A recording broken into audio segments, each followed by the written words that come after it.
Hello friends, welcome to my channel. कैसे हैं आप लोग? उम्मीद करता हूं अच्छे होंगे।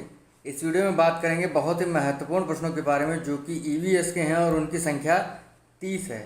अगर आपकी तैयारी पर्यावरण अध्ययन की बहुत ही अच्छी है तो मॉक टेस्ट के रूप में इस वीडियो को कर सकते हैं और जितने भी क्वेश्चन सही करिएगा कमेंट करके ज़रूर बताइएगा।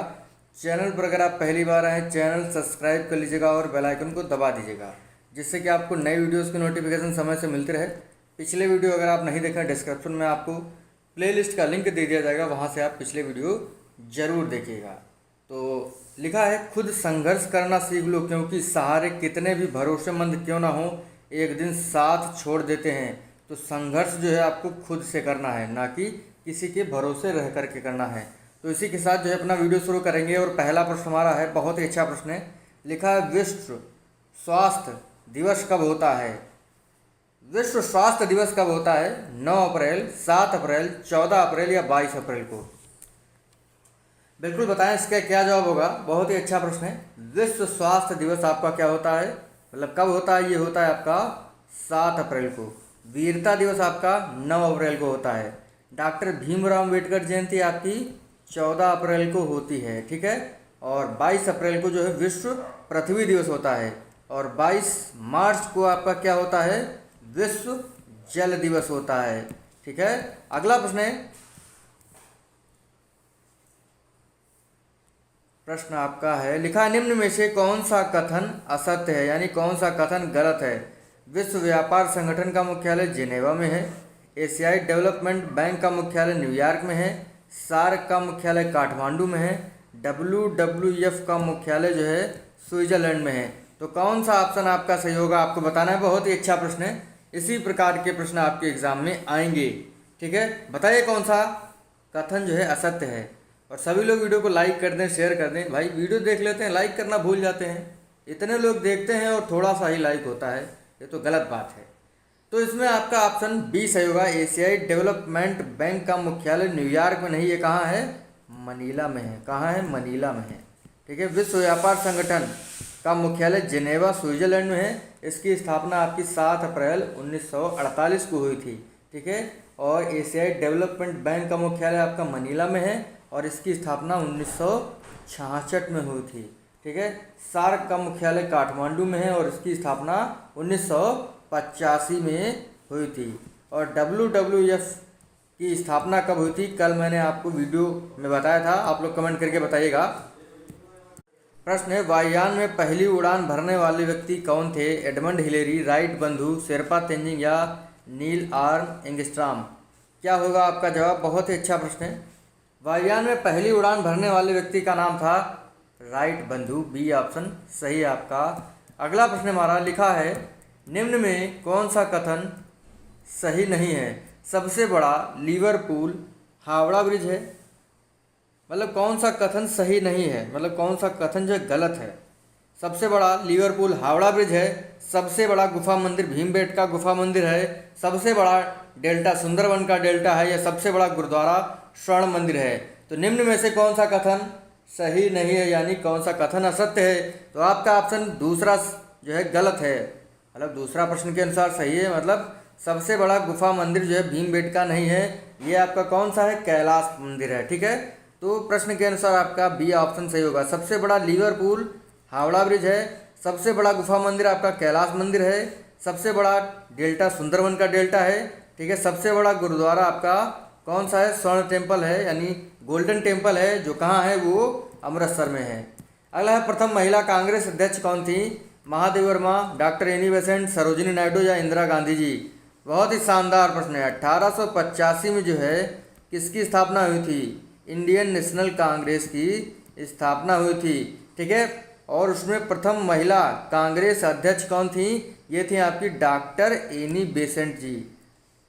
प्रथम महिला प्रधानमंत्री आपकी कौन है? इंदिरा गांधी जी हैं, ठीक है। अगला प्रश्न है, कौन सा कथन असत्य है? निम्न में से कौन सा कथन सही नहीं है? सबसे बड़ा कपी गोरिल्ला होता है, सबसे छोटा स्तनीय चूहा होता है, सबसे बड़ा अंडा देने वाला शुतुरमुर्ग है, सबसे बड़ा स्थलीय स्तनी अफ्रीका का हाथी है। बताएं आप लोग क्या जवाब होगा, कौन सा कथन असत्य है? सबसे छोटा जो स्तनी होता है वो चूहा नहीं, वो छुछुंदर होता है। ठीक है, तो आपका ऑप्शन कौन सा सही होगा? ऑप्शन आपका बी सही है प्रश्न के अनुसार। तो सबसे बड़ा कपी आपका गोरिल्ला है, सबसे छोटा स्तनीय जो है छुछुंदर होता है, सबसे बड़ा अंडा देने वाला आपका शुतुरमुर्ग है, और सबसे बड़ा स्थलीय स्तनीय आपका अफ्रीकन हाथी है। अगला है किरेटिन ऊतक से बने होते हैं नाक, नख, सींग, बी और सी। बताइए आप लोग कौन सा ऑप्शन आपका सही है? बिल्कुल बताएं, किरेटिन ऊतक बने होते हैं नाक, नख, सींग या बी और सी दोनों। बिल्कुल आपका जवाब सही है, बिल्कुल जवाब सही होगा, मुझे पता है आप लोगों की तैयारी बहुत ही अच्छी है। किरेटिन ऊतक से बने होते हैं नाखून और आपके सींग, इसीलिए आपका बी और सी ऑप्शन सही होगा। नाखून हैं, खुर हैं, जो भैंस के गाय के होते हैं, सींग होते हैं, ये किरेटिन ऊतक के बने होते हैं। अगला है भारत पोलियो मुक्त कब हुआ? 2020, 2019, 2016 या 2014? भारत पोलियो मुक्त कब हुआ था? बताएं आप लोग। देखिए भारत पोलियो मुक्त, देखिए पोलियो के टीके की खोज जो है जॉन ईसाल्क ने किया था। किसने किया था? जॉन ईसाल्क ने 1952 में किया था, और भारत पोलियो मुक्त जब है आपका 2014 में घोषित हो गया था। अगला प्रश्न आपके लिए लिखा है इटाई इटाई रोग किसकी वजह से होता है? कैडमियम, तांबा, लोहा या सोना? इटाई इटाई रोग किसकी वजह से होता है? कैडमियम की वजह से, तांबा, सोना, लोहा? बताएं। इटाई इटाई जो रोग होता है ये कैडमियम की वजह से होता है, आपका पहला ऑप्शन सही होगा। अगला है फंगस जो है, फंगस से होने वाले रोग जो है कौन सा है? खाज, हैजा, एड्स या रेबीज? फंगस से होने वाला निम्न में से कौन सा रोग है? फंगस से होने वाला रोग आपका है खाज, ठीक है, दाद, खाज, खुजली, और हैजा जो है आपका बैक्टीरिया से होता है। एड्स और रेबीज जो है ये आपका वायरस से होता है। अगला प्रश्न है ब्रह्मपुत्र नदी को बांग्लादेश में क्या कहते हैं? जमुना, मेघना, सांको या पद्मा? ब्रह्मपुत्र नदी को बांग्लादेश में क्या कहा जाता है? बहुत ही अच्छा प्रश्न है। ब्रह्मपुत्र नदी को बांग्लादेश में क्या कहते हैं? इसे कहते हैं जमुना। क्या कहते हैं? जमुना कहते हैं। ब्रह्मपुत्र नदी तिब्बत में सांगपो के नाम से जानी जाती है। कौन से नाम से?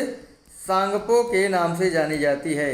और भारत में अरुणाचल प्रदेश में प्रवेश करती है, और अरुणाचल प्रदेश में इसे दिहांग के नाम से जाना जाता है। जबकि पद्मा नदी को बांग्लादेश में, मतलब पद्मा नदी जो है, पद्मा नदी के नाम से आपकी बांग्लादेश में गंगा जानी जाती है। ठीक है, असम में जो है ब्रह्मपुत्र नदी को ब्रह्मपुत्र कहा जाता है, और असम में ही सबसे बड़ा नदी द्वीप है विश्व का, जो कि माजुली द्वीप है, और किस नदी में है? ब्रह्मपुत्र नदी में है। तो इस चीज़ को ध्यान रखिएगा, दिहांग जो है अरुणाचल प्रदेश में ब्रह्मपुत्र नदी को कहा जाता है, और जमुना बांग्लादेश में कहा जाता है। गंगा को पद्मा कहा जाता है, कहाँ? बांग्लादेश में। तो देखिए जब आपकी ब्रह्मपुत्र और गंगा यानी जमुना और पद्मा जब मिलती हैं तो एक धारा बनती है जिसे मेघना कहते हैं। क्या कहते हैं? मेघना कहते हैं। अगला प्रश्न है निम्न में कौन सा कथन सही है? सही है, सही है नहीं, इसमें कौन सा कथन सही है? सही नहीं होगा, यहाँ पे सही नहीं है। मेढक एम्फीबिया वर्ग में आता है, घड़ियाल सरीसृप वर्ग का होता है, स्तनी वर्ग में कंगारू आता है, या इनमें से कोई नहीं? कौन सा कथन सही नहीं है? बताइए आप लोग, कौन सा कथन मतलब गलत है? बताएं ना, इसमें से आप लोग बहुत टाइम लगाते हैं आप लोग, और कमेंट करना मत भूलिएगा कि आप कितने प्रश्न सही करे हैं। ठीक है, देखिए इनमें से कोई नहीं, मतलब कोई कथन सही नहीं है, सभी कथन इसमें सही हैं। मतलब कौन सा कथन गलत है? इनमें से कोई भी कथन गलत नहीं है, तो आपका ऑप्शन चौथा सही होगा। मेढक जो है एम्फीबिया वर्ग में आता है, सही है। घड़ियाल सरीसृप वर्ग में आता है, सही है। स्तनी वर्ग में कंगारू आता है। अंडे देने वाला आपका एकिडीना होता है, जो कि आपका मैमल से यानी स्तनी वर्ग में आता है। प्रकाश संश्लेषण की क्रिया किस रंग में सबसे अधिक होती है? लाल रंग में, बैंगनी रंग में, सफ़ेद रंग में या पीला रंग में? बताएं आप लोग, प्रकाश संश्लेषण की क्रिया किस में सबसे ज़्यादा होती है? किस रंग में सबसे ज़्यादा होती है? तो ये होगा आपका लाल रंग, ठीक है। और सबसे कम होती है बैंगनी में। किसमें? बैंगनी में होती है। प्रकाश संश्लेषण की क्रिया पौधे के हरे भाग में होती है, यानी पत्तियों में होती है। अगला है सर्पों का अध्ययन निम्न में से कहलाता है ओफियोलॉजी, इंथोलॉजी, पोमोलॉजी या माइकोलॉजी। सर्पों का अध्ययन निम्न में क्या कहलाता है? ओफियोलॉजी, इंथोलॉजी, पोमोलॉजी या माइकोलॉजी। सर्पों का अध्ययन क्या कहलाता है? ये कहलाता है ओफियोलॉजी। एंथोलॉजी में पुष्पों का अध्ययन होता है, पोमोलॉजी में फलों का अध्ययन होता है, माइकोलॉजी में कवकों का अध्ययन होता है और फाइकोलॉजी में शैवाल का अध्ययन होता है। फाइकोलॉजी में। अगला प्रश्न है दूध से दही बनना इस प्रक्रिया का उदाहरण है? वाष्पन, ऊर्ध्वपातन, किण्वन या इनमें से कोई नहीं। दूध से दही बनना, दूध से दही बनना ये किस प्रोसेसिंग का नाम होगा? बहुत ही अच्छा प्रश्न है, ये होगा आपका किण्वन। क्या होगा? किण्वन। अगला प्रश्न है लिखा है, अच्छा लाइन लिखिए, लिखा है संघर्ष कर अभी बहुत दूर जाना है, जिन्होंने कहा तेरे बस का नहीं है उन्हें भी करके दिखाना है। बिल्कुल, संघर्ष कर अभी बहुत दूर जाना है, जिन्होंने कहा है तेरे बस का नहीं है अभी उन्हें भी करके दिखाना है। बिल्कुल सही बात लिखी हुई है, इस चीज़ को ध्यान रखिएगा। संघर्ष करते रहिए, सफलता जरूर आएगी एक दिन। लिखा सबसे अधिक कार्बन किस कोयले में पाया जाता है? देखिए कोयले के 4 प्रकार होते हैं, पिट, लिग्नाइट, बिटुमिनस और एंथ्रेसाइट। ठीक है, जिसमें सबसे ज़्यादा कार्बन होती है वो सबसे अच्छा कोयला माना जाता है। तो बताएंगे आप लोग सबसे अधिक कार्बन किस कोयले में पाया जाता है? पिट, लिग्नाइट, बिटुमिनस या एंथ्रेसाइट। बिल्कुल आपका जवाब आ जाना चाहिए, बहुत ही शानदार प्रश्न है। लिखा है सबसे अधिक कार्बन किस कोयले में पाया जाता है? एंथ्रेसाइट में पाया जाता है, 85% तक पाया जाता है। ठीक है, और बिटुमिनस में 70 से 85% तक पाया जाता है। ठीक है, और लिग्नाइट में 65 से 70% और पिट में आपका 50 से 60% कार्बन पाया जाता है। इस पॉइंट को एकदम ध्यान रखिएगा। कोयला आपका 4 प्रकार का होता है, पिट, लिग्नाइट, बिटुमिनस और एंथ्रेसाइट। सबसे खराब कोयला आपका पिट होता है। इमली में निम्न में से कौन सा अम्ल पाया जाता है? लैक्टिक, एसिटिक, टार्टरिक या सिट्रिक। इमली में कौन सा अम्ल पाया जाता है? इमली में कौन सा अम्ल पाया जाता है? बिल्कुल आपका जवाब सही है, टार्टरिक अम्ल पाया जाता है। दूध में लैक्टिक अम्ल पाया जाता है, एसिटिक अम्ल आपका सिरका में पाया जाता है, सिट्रिक अम्ल आपका नींबू में पाया जाता है। किसमें पाया जाता है? नींबू में। अगला है उड़ते हुए विमान। उड़ते हुए विमान की ऊंचाई नापने के लिए किसका प्रयोग किया जाता है? अमीनोमीटर, अल्टीमीटर, पैरोमीटर या हेडोमीटर। मतलब उड़ता हुआ जो जहाज होता है ना, उसकी ऊंचाई नापने के लिए किसका प्रयोग किया जाता है? अमीनोमीटर, अल्टीमीटर, बैरोमीटर या फेदोमीटर। बिल्कुल बताएंगे आप लोग, बिल्कुल आपका जवाब सही है, अल्टीमीटर होता है, जिससे उड़ते हुए जहाज की क्या मापी जाती है? ऊंचाई मापी जाती है। बाकी आपको बैरोमीटर के बारे में पता है, बैरोमीटर से जो है क्या किया जाता है? भूकंप की तीव्रता मापी जाती है। अगला प्रश्न, नील नदी का उद्गम स्थल निम्न में कहाँ है? अल्टाई पर्वत, बैकाल झील, ब्लैक फॉरेस्ट या विक्टोरिया झील। नील नदी का उद्गम स्थल निम्न में कहाँ से है? नील नदी का उद्गम स्थल निम्न में कहाँ है? कहाँ से है? यह है विक्टोरिया झील से। ठीक है, एकदम ध्यान रखिएगा, विक्टोरिया झील से जो है नील नदी का उद्गम स्थल होता है और ये भूमध्य सागर में गिरती है। कहाँ गिरती है? भूमध्य सागर में गिरती है। ओबे, ओबे एक नदी है, ओबे नदी है जो कि अल्टाई पर्वत से निकलती है। ठीक है, इस चीज़ को एकदम ध्यान रखिएगा।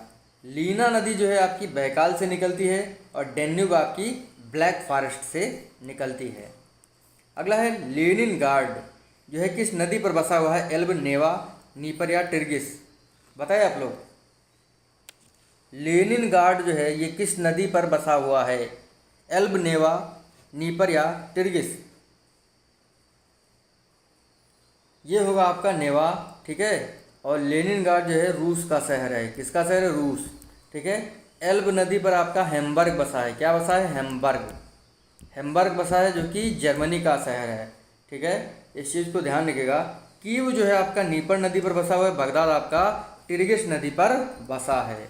अगला है भारत का सबसे पूर्वी बिंदु कौन सा होगा? इंदिरा काल, इंदिरा पॉइंट, किबुत या गौरमाता। भारत का सबसे पूर्वी बिंदु निम्न में से कौन सा है? इंदिरा काल, इंदिरा पॉइंट, किबुत या गौरमाता। देखिए पूरब, पश्चिम, उत्तर और दक्षिण, यही जो है मैप पर आपकी दिशाएं होती हैं। भारत का सबसे पूर्वी बिंदु आपका कौन सा है? किबुत है।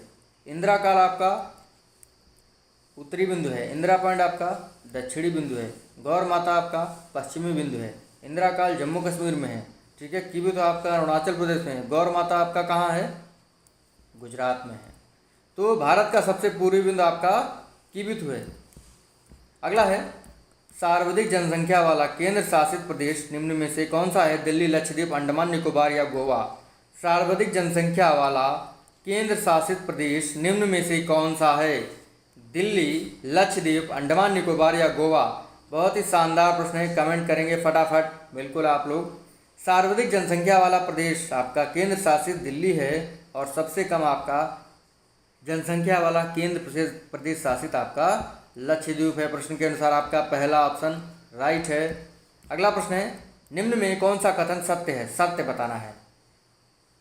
ईश्वर का निवास स्थान पंजाब को कहा जाता है, 5 नदियों की भूमि प्रयागराज को कहा जाता है, 7 टापुओं का नगर कोलकाता को कहते हैं, बुनकरों का शहर पानीपत को कहा जाता है। तो कौन सा ऑप्शन बिल्कुल सही है।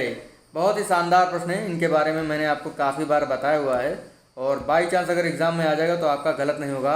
ईश्वर का निवास स्थान प्रयागराज को कहते हैं, 5 नदियों की भूमि पंजाब को कहते हैं, 7 टापुओं का नगर मुंबई को कहते हैं। किससे कहते हैं, मुंबई को कहते हैं। बुनकरों का शहर पानीपत को कहा जाता है, यानी आपका ऑप्शन 23वें का चौथा सही होगा। बाकी आपके प्रश्न के अनुसार सारे गलत हैं। अगला है, तेलंगाना राज्य की स्थापना कब हुई थी, 2 जून 2020, 2 जून 2014, 2 जून 2012 या 2 जून 2016। तेलंगाना राज्य की स्थापना कब हुई थी, सभी को पता होगा। इसकी स्थापना हुई थी 2 जून 2014 को। कब हुई थी, 2 जून 2014 को तेलंगाना राज्य की स्थापना हुई थी। तेलंगाना राज्य आंध्र प्रदेश से अलग होकर के बना हुआ है।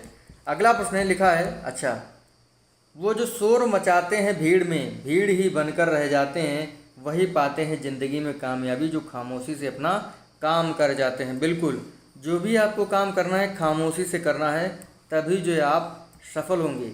अन्यथा वही चीज़ है ना, जब ढोल बजा के किसी चीज़ का हम करते हैं ना कि हम ये कर लेंगे वो कर लेंगे, तो नहीं हो पाता है। जो भी आपका सीक्रेट्स हैं, जो भी आप तैयारी कर रहे हैं, उसको कभी मत बताइए कि आप क्या कर रहे हैं। और जब सफलता आपके हाथ में आएगी तो लोग सोचेंगे अरे आपने ये क्या कर दिया। तो शोर नहीं मचाना है, ठीक है। शांतिपूर्वक अपनी तैयारी करनी है, खामोशी से तैयारी करते रहना है।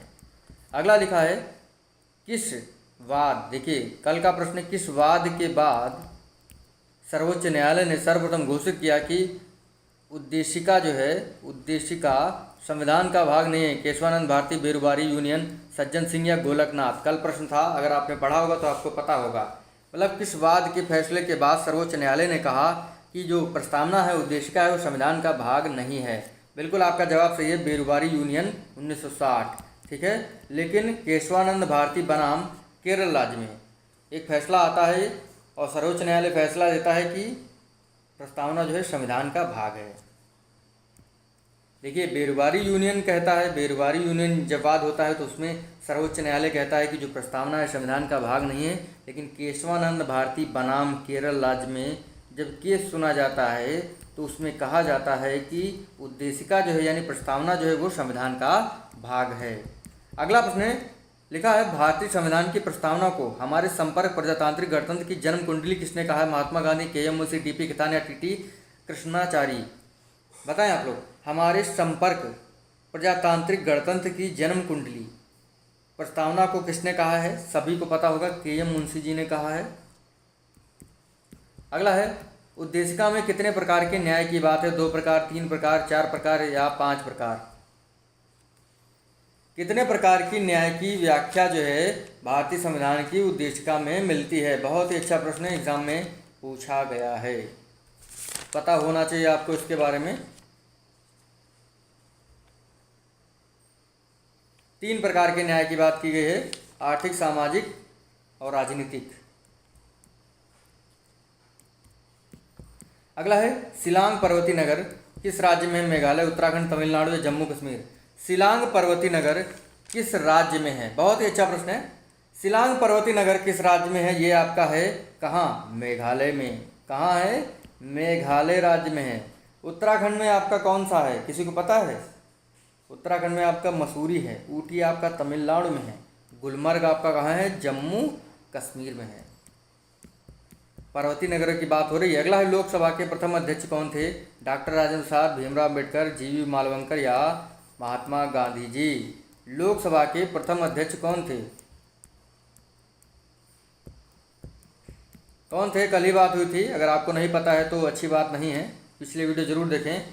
जीवी मालवंकर, गणेश वासुदेव मालवंकर जी थे जो थे ये लोकसभा के प्रथम अध्यक्ष थे। लोकसभा की पहली बैठक कब हुई थी? 13 मई 1952 को हुई थी। ये 15 मई 1952 को जो है लोकसभा के अध्यक्ष बनाए गए थे। वर्तमान में ओम बिरला जी लोकसभा के अध्यक्ष हैं और लोकसभा का कार्यकाल 5 वर्ष होता है। इसे निम्न सदन कहते हैं, ठीक है। और लोकसभा का सदस्य बनने के लिए 25 वर्ष आपकी आयु होनी चाहिए। राज्यसभा का सदस्य बनने के लिए 30 वर्ष आयु होनी चाहिए। और राज्यसभा को जो है उच्च सदन कहा जाता है। और इसका कार्यकाल कितना होता है, इस पर आगे प्रश्न दिया हुआ है, आप लोग जरूर बताएंगे उसको। अगला प्रश्न, राज्यसभा का कार्यकाल कितना होता है? 5 वर्ष, 7 वर्ष, 8 वर्ष या 6 वर्ष? राज्यसभा का कार्यकाल कितना होता है? बहुत ही शानदार प्रश्न है। राज्यसभा का कार्यकाल 6 वर्ष होता है। सभी को पता है, मुझे पता है, क्योंकि इसके बारे में काफ़ी चर्चा हुई है, ठीक है। बिल्कुल, राज्यसभा का सभापति कौन होता है? उपराष्ट्रपति होता है। कौन होता है? उपराष्ट्रपति होता है, ठीक है। वर्तमान में लोकसभा का अध्यक्ष, मैंने आपको बताया है कि लोकसभा के अध्यक्ष ओम बिरला जी हैं, लेकिन वर्तमान में कोई भी उपाध्यक्ष नहीं है, ठीक है। आगे आपके लिए प्रश्न है छोटा सा, आपको हल करना है, उसके बाद बताना है कि आप लोगों ने 30 में कितने प्रश्न सही करे हैं। बहुत ही शानदार सा प्रश्न है, देखिए और बताइए क्या होगा इसका जवाब। बिल्कुल आपका जवाब आ चुका होगा। देखिए 12 और 3 जोड़ दिए कितना हो जाएगा? 15। और 12 में से 9 3 गया कितना? तो यहाँ पे आ जाएगा आपका 915। देखिए कैसे, 9 2 11 और 9 में से 2 गया 7, 14 6 20, 14 में से 6 गया 8। मतलब पहले जोड़ लीजिए, जोड़ करके यहाँ पर लिख दीजिए और घटा करके यहाँ पर लिख दीजिए। वही है 11 17 28 और 11 में से 17 में से 11 गया 6, तो 12 3 15 और 12 में से 3 गया 9, तो क्या आ जाएगा यहाँ पर आपका 915। तो इसी हिसाब से आज का जो हमारा छोटा सा वीडियो था, छोटा ही वीडियो है भाई, तो अगर आपको वीडियो अच्छा लगा हो लाइक कर दीजिएगा, शेयर कर दीजिएगा। 30 में से जितने भी प्रश्न सही करे हैं कमेंट करके जरूर बताइएगा। और पिछले वीडियो नहीं देखे हैं जरूर देखेगा, गारंटी देता हूँ। बाल विकास हो या हिंदी हो या पर्यावरण अध्ययन हो या और भी सब्जेक्ट हो, जैसे ही आपका एग्ज़ाम आएगा अगर आप इन वीडियोज़ को देख लेते हैं 30 में 30 अंक लाएंगे, मैं ऐसी उम्मीद करता हूँ। तो मिलते हैं आपसे अगले वीडियो में, तब तक के लिए जय हिंद जय भारत।